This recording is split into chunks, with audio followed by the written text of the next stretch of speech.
Admiral Kane Martinez stood on the bridge of the USS Liberty and watched the impossible sight through the main screen. 10,000 alien warships had appeared at the edge of the solar system, like a dark storm cloud made of metal and light. Each ship was as big as a city block, and their hulls glowed with strange blue energy that pulsed like a heartbeat. The fleet was so large, it looked like someone had scattered stars across the black of space. Commander Lisa Burke worked at her station with quick fingers dancing across the glowing displays. The numbers on her screen told a story that made her stomach feel sick. Earth had 300 ships total, including cargo haulers and mining vessels that barely counted as warships. The alien fleet could cover the entire surface of the moon if they landed all at once. She had never seen anything like it in her 15 years of military service. Captain Brian Clark moved between the communication stations, trying to reach every human ship in the solar system. His voice stayed calm, but his hands shook slightly as he sent orders to form defensive positions around Earth and Mars. The other captains responded quickly, but everyone knew the truth that nobody wanted to say out loud. 300 ships against 10,000 was not a battle. It was a massacre waiting to happen. The alien transmission came through all channels at exactly the same time. The voice spoke perfect English, with no accent or emotion, like a computer reading from a script. The aliens called themselves the Zephyrian Armada, and they gave humanity 72 hours to surrender completely. They said humans were a minor species that had spread too far beyond acceptable limits. Their tone made it sound like they were talking about cleaning up trash rather than conquering an entire civilization. Dr. Amy Foster listened to the transmission from her lab deep inside the Liberty and played it back dozens of times. She studied alien languages and technology for the government, and something about the message bothered her. The Zephyrians talked about conquest, not destruction. They wanted Earth intact with its oceans and atmosphere untouched. This meant they needed something from the planet rather than just wanting to destroy it for fun. President Helen Murphy called an emergency meeting of all colony leaders from Mars to the outer moons of Jupiter. Her face appeared on screens across the solar system, looking tired but determined. She had gray hair and kind eyes, but her voice carried the steel of someone who had fought through 3 economic crashes and 2 civil wars. She told everyone that humanity would not surrender without a fight, even if the odds looked impossible. The next 24 hours passed like a strange dream, where everyone moved too fast and too slow at the same time. Civilian transports began, loading families and children for evacuation to the outer system colonies. Military ships that had never worked together before tried to coordinate battle plans. Engineers worked around the clock to retrofit mining equipment and construction tools into weapons that might hurt the alien ships. Kane Martinez had fought in the Mars Rebellion 20 years earlier when he was just a lieutenant. He remembered how hopeless that war had seemed when the rebels had better weapons and more ships. But humans had won that fight by refusing to give up and finding new ways to use old tools. He hoped the same spirit would work against aliens, but he was not sure if hope would be enough this time. The Zephyrian fleet moved slowly toward the inner system like a wall of metal energy. Their ships did not break formation or send out scouts the way human fleets would. They moved with the confidence of predators who knew their prey could not escape. Long-range sensors showed the alien vessels had weapons that Earth science could barely understand. Energy cannons that could melt asteroids and shields that bent light around the ships like water. Lisa Burke worked with teams of scientists to analyze every detail they could gather about the approaching fleet. The alien ships seemed to be partly alive with organic components mixed into their metal hulls.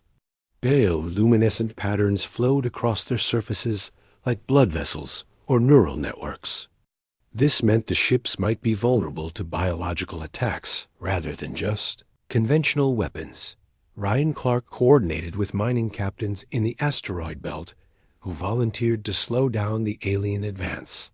These were tough men and women who had spent their lives working in the most dangerous job in the solar system.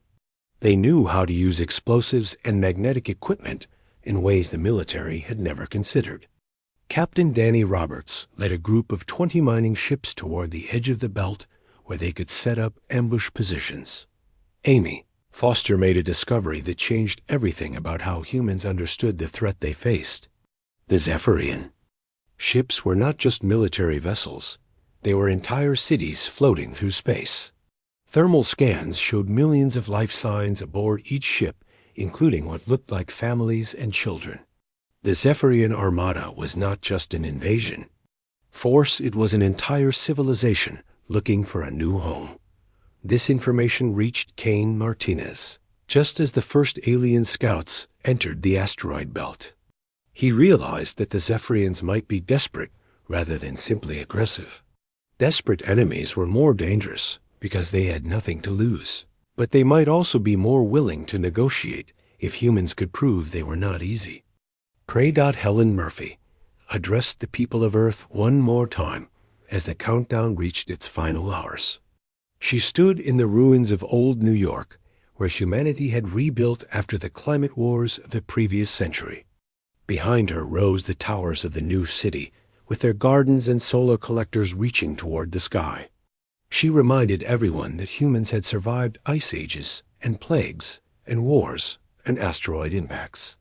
Each time they had been counted out, and each time they had found a way to continue.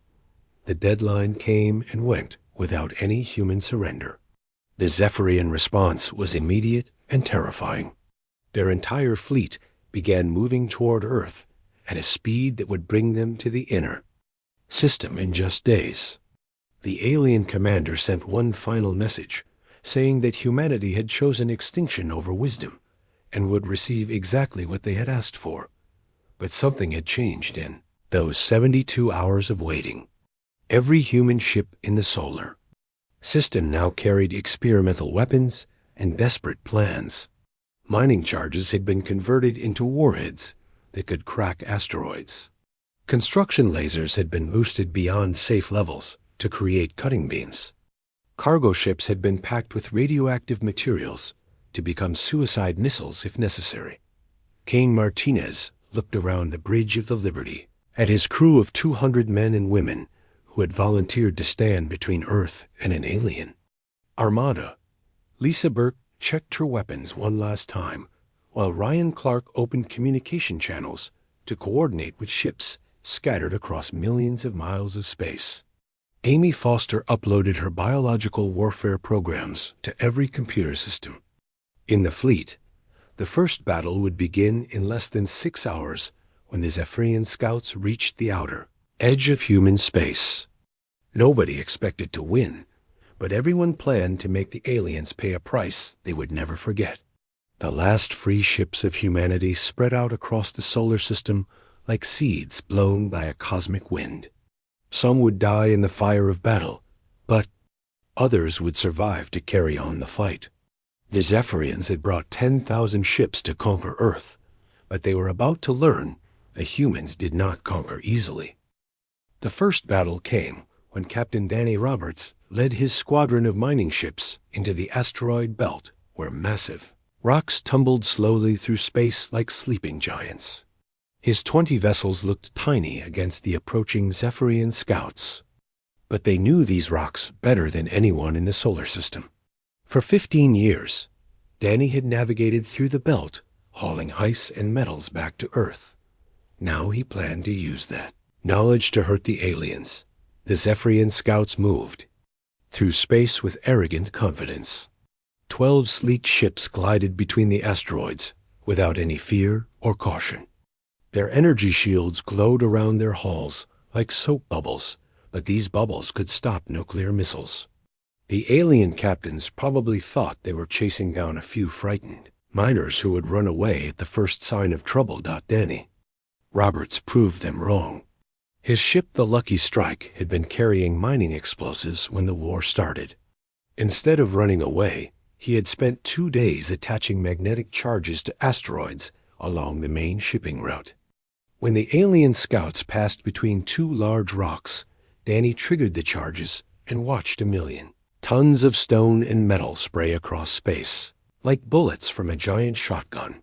The first alien ship died instantly when a chunk of asteroid the size of a building punched through its shield and tore open its hull. Atmosphere and strange green fluids sprayed out into space while the ship spun out of control. The other 11 scouts scattered and began firing their energy weapons at anything that moved, but the miners were already hidden behind other rocks.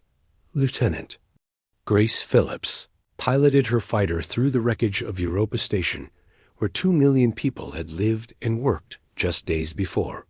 The evacuation had saved most of the civilians, but the station itself was now a field of twisted metal and frozen air. Her squadron of 30 fighters used the debris as cover while they hunted Zephyrian destroyers that had broken through the asteroid belt. Grace had been flying combat missions for 8 years, but she had never fought an enemy with technology so far beyond human science. The alien destroyers moved like liquid mercury flowing through space.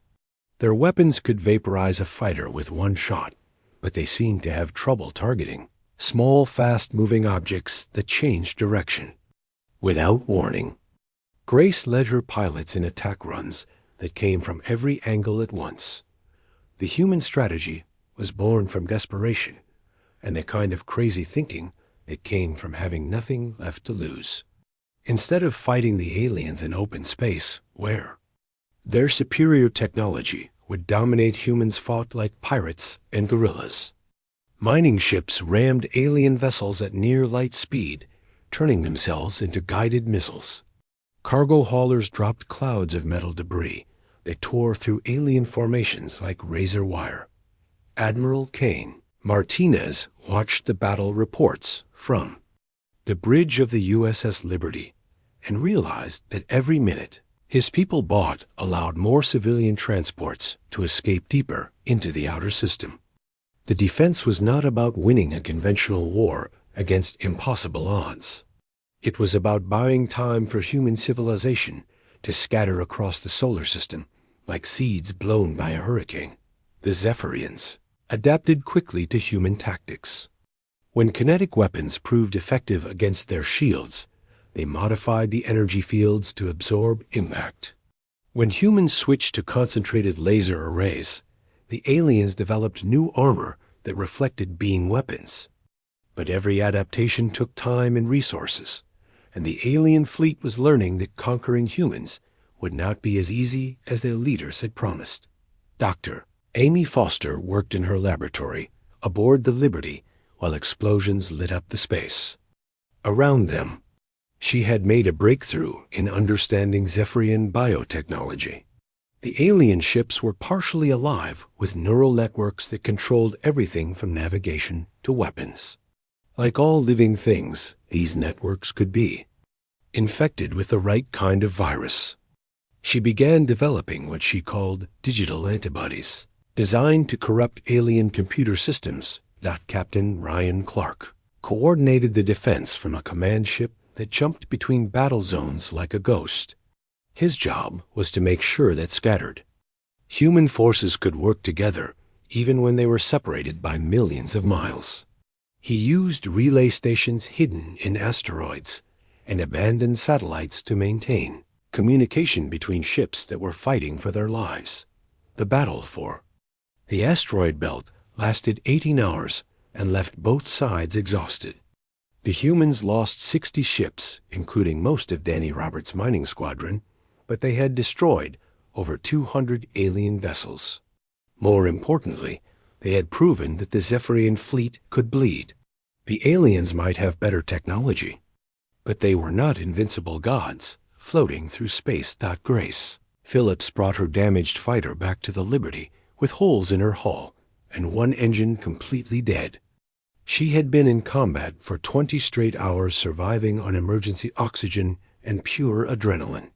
Her squadron had started with 30 fighters, and now only 12 remained, but they had taken out 5 alien destroyers and proven that human Pilots could match alien technology with courage and skill.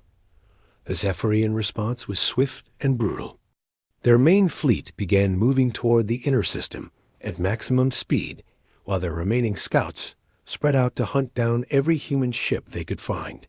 The alien commander sent a transmission promising that humanity would pay for every Zephyrian death with 1,000 human lives. The message carried a tone of genuine anger rather than the cold efficiency of their earlier communications. Cain Martinez realized that the aliens had made their first mistake. They were fighting with emotion now instead of pure logic. Angry enemies made bigger mistakes and took greater risks. He began planning the next phase of the defense around the moons of Jupiter, where human colonies had spent decades building mining and manufacturing facilities. The evacuation of the inner system continued around the clock as transport ships packed with families raced toward the outer colonies. Mars was being abandoned except for military bases and weapon factories. Earth itself was preparing for siege with underground shelters and orbital defense platforms. Everyone knew that the real battle was still coming. Amy Foster completed her first batch of digital viruses and began uploading them to missile warheads and fighter drones. Her weapons were invisible and designed to spread through Zephyrian networks like diseases. She had no way to test them except in actual combat, but computer models suggested they might cause serious damage to alien ship systems. Ryan Clark established new command posts on the moons of Jupiter and Saturn, where human forces could coordinate longer-range operations. The colonies had industrial facilities that could produce weapons and supplies for the continuing fight. As long as humans controlled the outer system, they could keep fighting even if Earth fell to the aliens.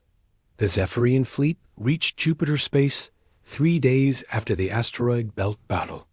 Their formation stretched across millions of miles of space like a metal galaxy, moving with deadly purpose. Long-range scans showed that some of their ships had been repaired, but many still carried damage from the earlier fighting. The aliens were learning that humans would make them pay for every mile of advance. Grace Phillips led a new squadron of fighters in hit and run attacks against the alien flanks. Her pilots had learned to use Jupiter's radiation belt as a weapon. By luring alien ships into areas where the energy fields would disrupt their shields, the massive planet's gravity became another tool for desperate tactics that no military academy had ever taught. The battle spread across the entire Jupiter system as human defenders used every moon and asteroid as a fortress. Io's volcanic activity provided cover for hidden bases, while Europa's ice caves sheltered weapons factories. Ganymede became a staging area for suicide attacks, while Callisto served as a communication hub for coordinating the defense. Cain Martinez knew that they could not hold Jupiter indefinitely, but every day of resistance bought more time for the evacuation and gave Amy Foster more opportunities to test her digital weapons against alien systems. The fire of battle was spreading across the solar system, and both sides were learning that this war would be decided by will and determination rather than simple firepower. The Zephyrians had come expecting easy conquest, but they were finding that humans burned brighter when cornered. The Zephyrian advance stopped without warning just beyond Mars' orbit. 10,000 alien warships that had been moving like an unstoppable tide suddenly went dark and motionless in space. For 3 days, the massive fleet sat silent except for the faint glow of life support systems pulsing through their bioluminescent hulls. The sudden stillness was more terrifying than their previous advance because nobody understood what it meant. Commander Lisa Burke worked around the clock, monitoring every sensor array in the human fleet. Her screens showed something that made no sense according to everything they knew about alien behavior. The Zephyrian ships were not just stopped, they were transmitting angry messages between themselves. Radio frequencies buzzed with harsh alien voices that carried tones of argument and disagreement. The perfect unity of the invasion fleet was cracking apart. Admiral Cain Martinez stood on the bridge of the USS Liberty studying the tactical display that showed thousands of red dots representing alien ships. Each dot had been moving toward Earth with mechanical precision just days before. Now they drifted in loose formations, while their communication channels carried what sounded like heated debates. Something had changed inside the Zephyrian command structure, and Kane needed to understand what it was. Captain Ryan Clark led a reconnaissance mission with his fastest ships to gather intelligence on the alien fleet. His orders were to get close, enough to record their transmissions, but not close enough to trigger another battle. What his team discovered changed everything humans thought they knew about their enemies. The Zephyrian Armada was not just a military force, it was an entire civilization packed into ships that served as floating cities. Dr. Amy Foster had been working on translation programs to decode alien languages when her digital viruses began, producing unexpected results. Instead of simply damaging Zephyrian systems, her programs had opened communication channels that had been blocked for generations. The viruses were spreading through the alien fleet like wildfire, but instead of destroying their ships, they were breaking down barriers between different groups of Zephyrians. The breakthrough came when Colonel Jake Turner was captured during a fighter patrol near the alien perimeter. Jake expected to be tortured or killed, but instead found himself being interviewed by Zephyrian civilians who spoke broken English and asked strange questions about human society. These aliens were not the cold warriors who had demanded surrender.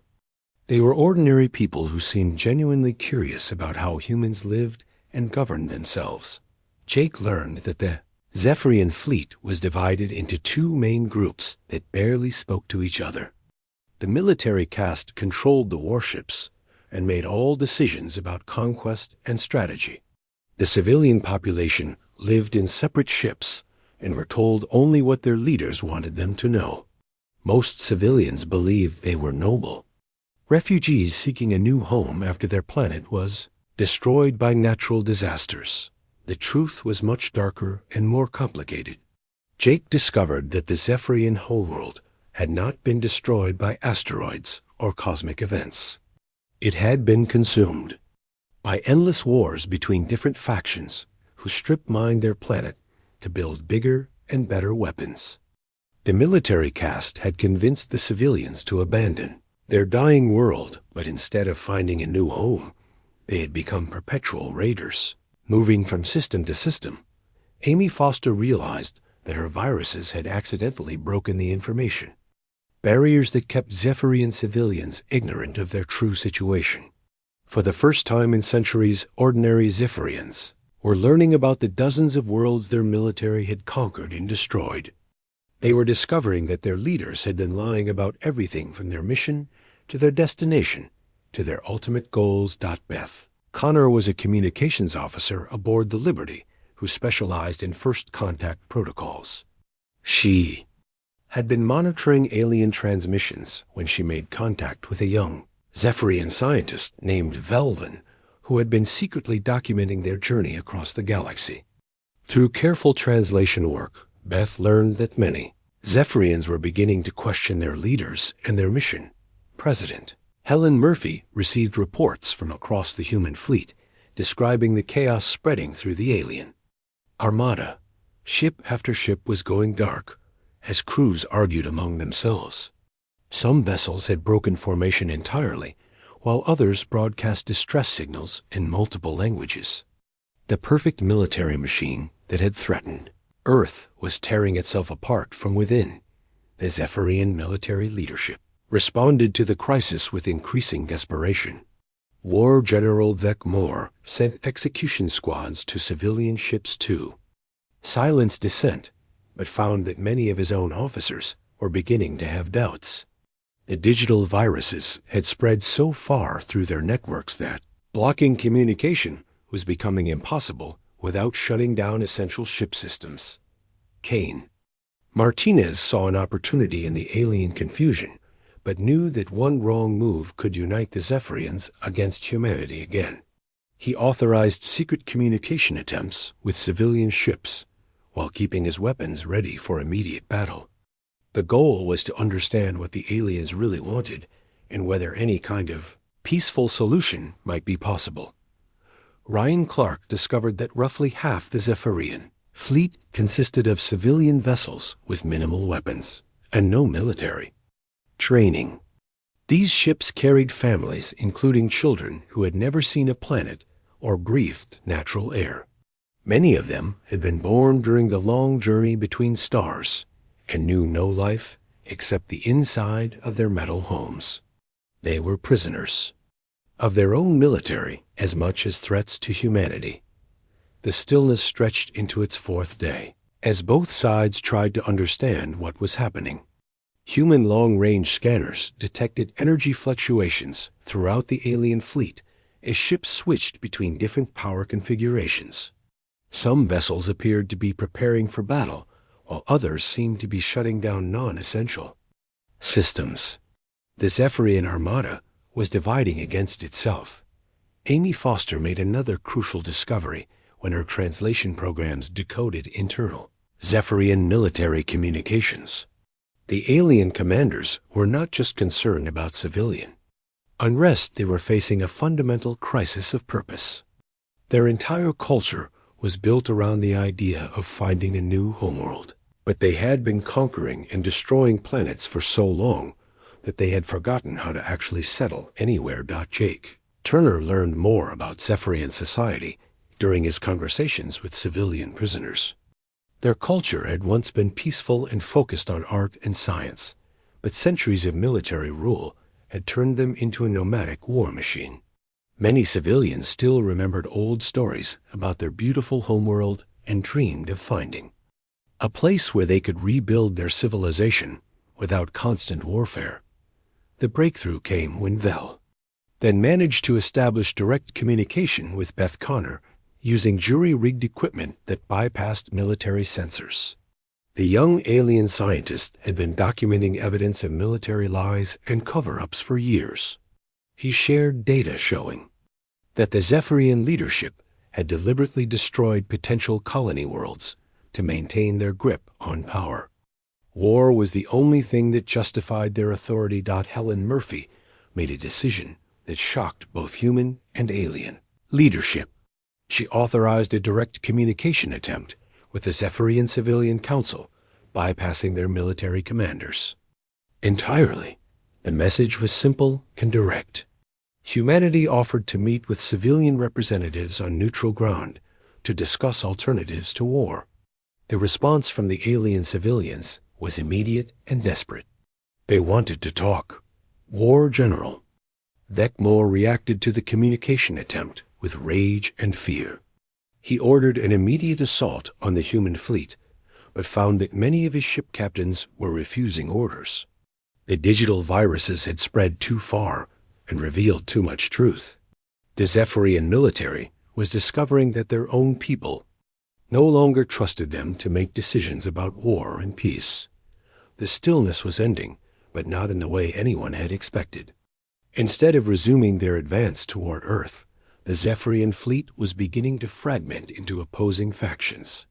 Some ships moved to support their military leaders, while others broke away to join the growing civilian rebellion.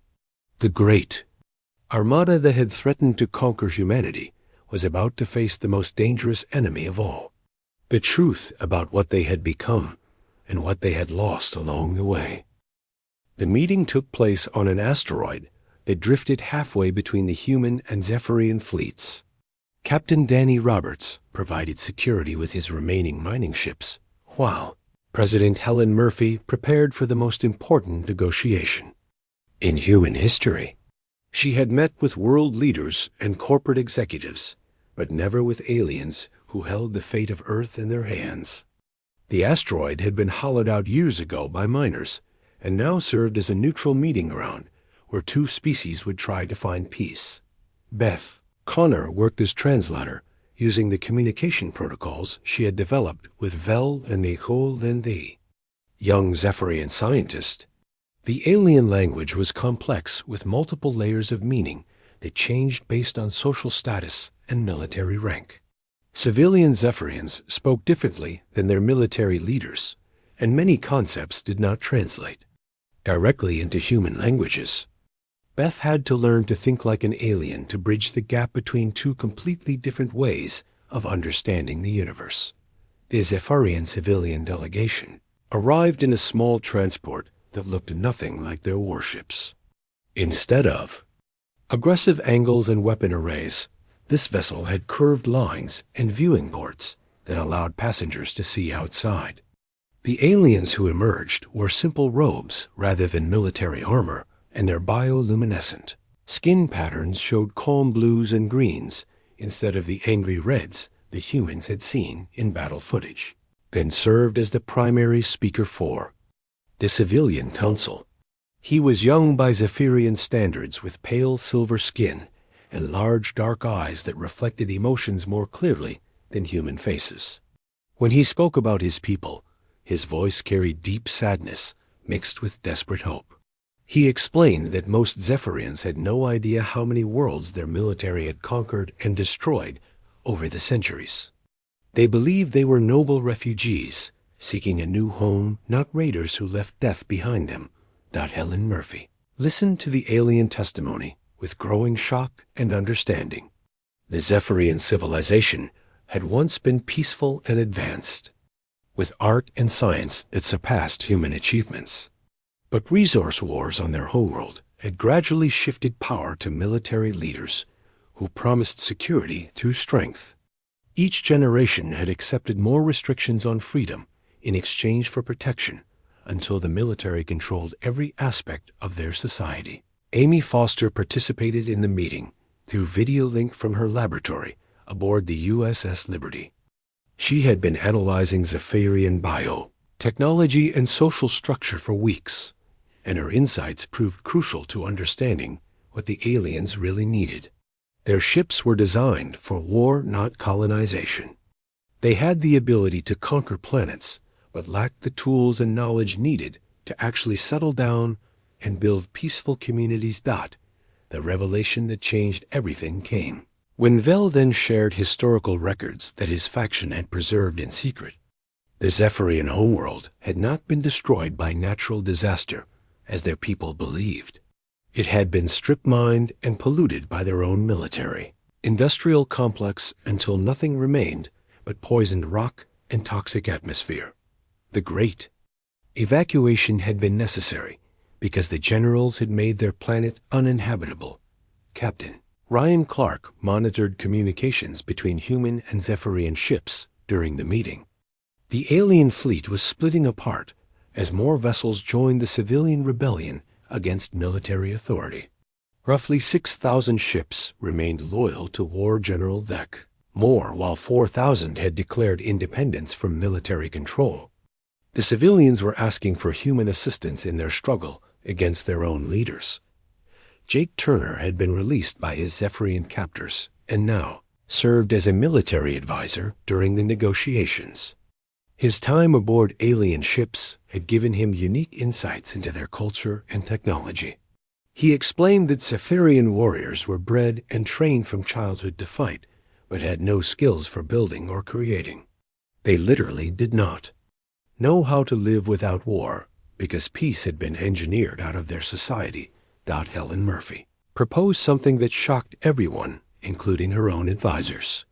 Instead of fighting the Zephyrians, humanity would help them break free from their military leaders and learn to live peacefully in the solar system. The asteroid belt and outer moons had room for billions of beings if they worked together instead of competing for resources. Earth could share its knowledge of terraforming and sustainable development. The proposal terrified War General Vec Moore, who saw his power structure crumbling. He had spent his entire life maintaining control through fear and the promise of conquest. Peace would make his military caste irrelevant and strip away everything that justified their authority over civilian populations. He began preparing for a final assault that would either crush human resistance or destroy his own rebellious people.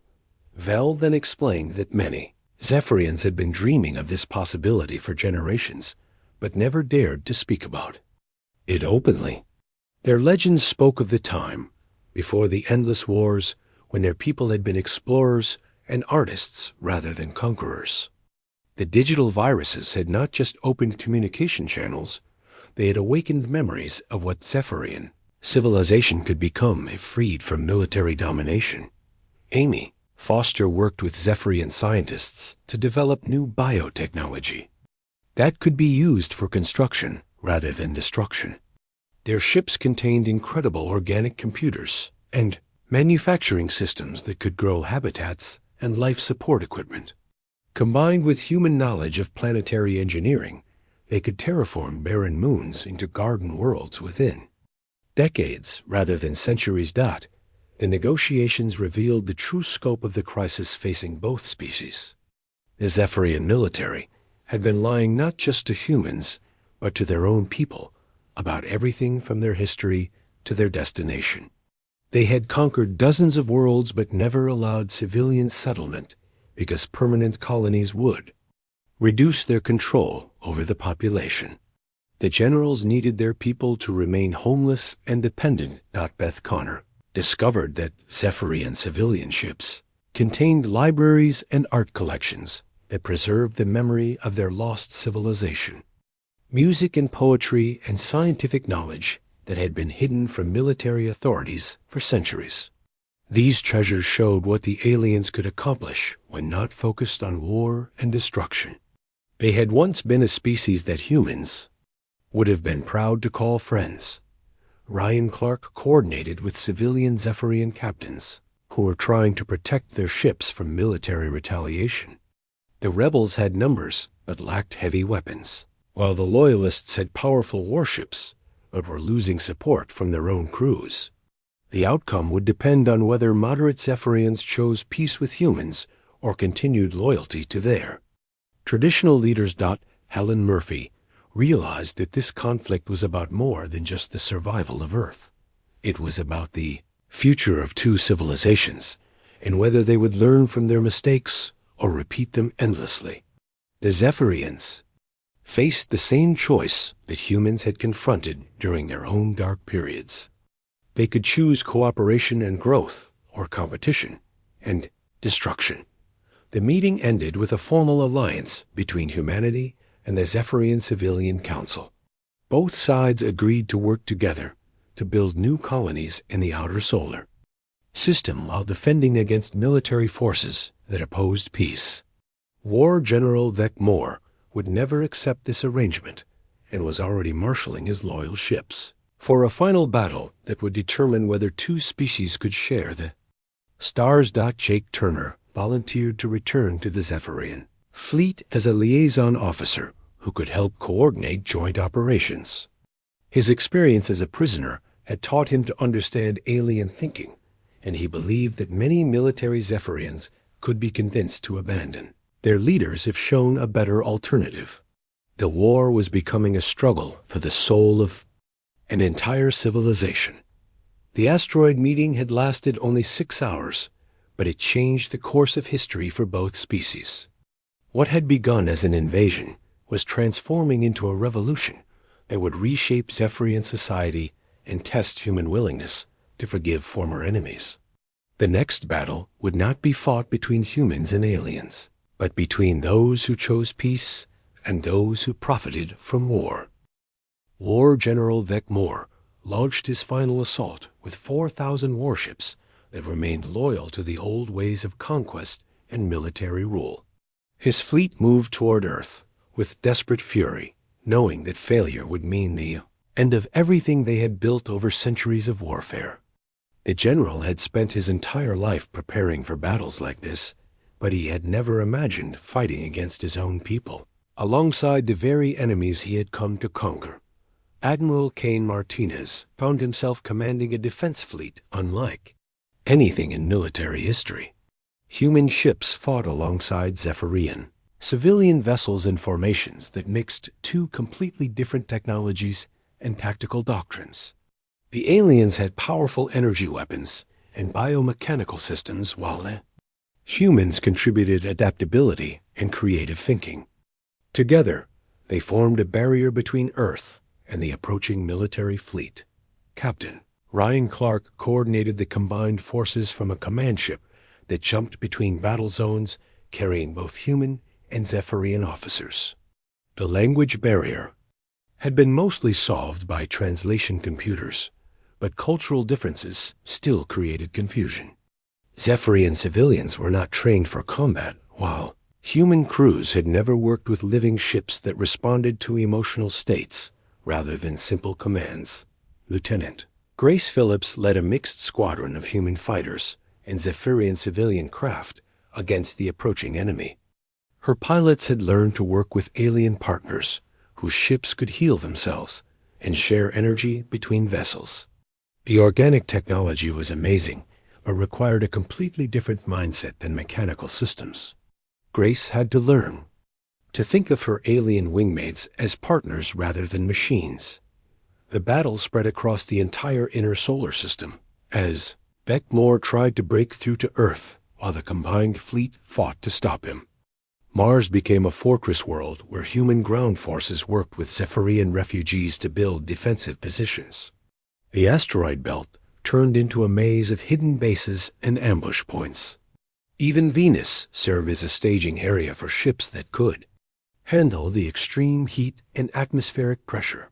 Dr. Amy Foster had been working with Zephyrian scientists to develop new weapons that could disable enemy ships without destroying them completely.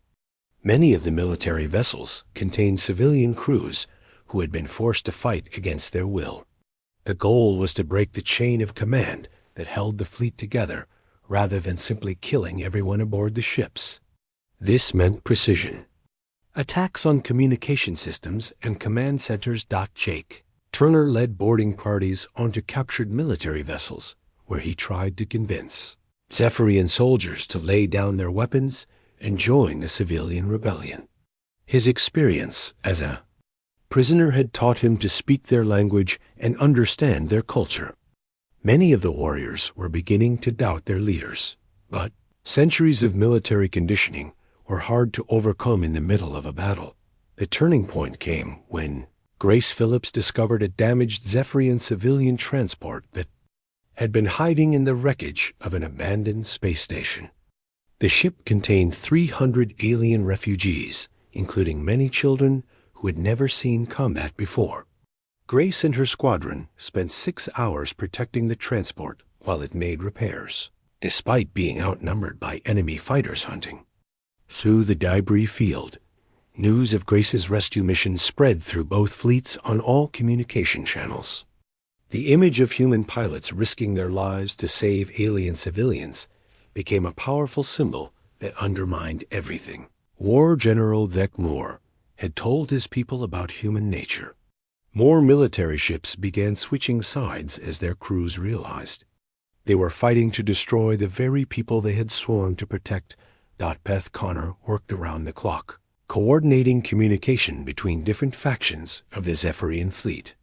Her translation programs had evolved into a network that allowed rapid information sharing between ships that had been isolated from each other for decades. Civilian leaders could now speak directly to military crews without going through the command structure that had controlled their society for so long. Captain Danny Roberts found himself leading mining ships in battle alongside alien vessels that had once been sent to destroy his home. The irony was not lost on him, but he focused on the job at hand. His teams used industrial equipment to repair damaged alien ships while Zephyrian engineers shared biotechnology that could heal human vessels. The cooperation was awkward but effective. War General Beckmore became increasingly desperate as his fleet continued to fragment. He ordered increasingly extreme attacks, including suicide runs against civilian targets, but found that many of his captains refused to follow orders that would harm non-combatants. The general had built his power on the promise of victory, but his war was turning into a disaster that threatened everything he represented. The final confrontation took place in Earth orbit, where Beckmore led his remaining loyal ships in a desperate assault on the planet itself. He believed that capturing the human homeworld would restore his authority and prove that military force was still supreme.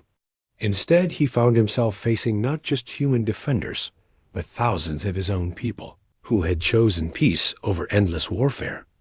Kane Martinez coordinated the defense from the bridge of the USS Liberty, while Vel Van provided tactical advice from his position aboard a civilian command ship. The young Zephyrian scientist had become an unlikely military leader as more ships joined. The rebellion against traditional authority.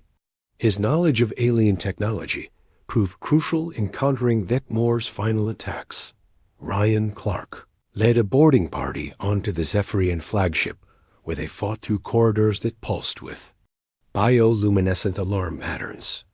The ship itself seemed to be in pain as its organic systems registered the conflict between different groups of its crew. Clark's mission was to reach the Central Command Center and upload Amy Foster's final virus program that would break the Yagd. General's control over his remaining loyal forces.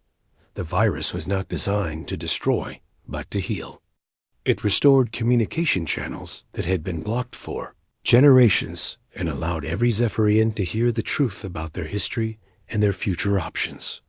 The program spread through the enemy fleet like wildfire, carrying messages from civilian leaders who offered amnesty to military personnel, willing to lay down their weapons and join the peace process.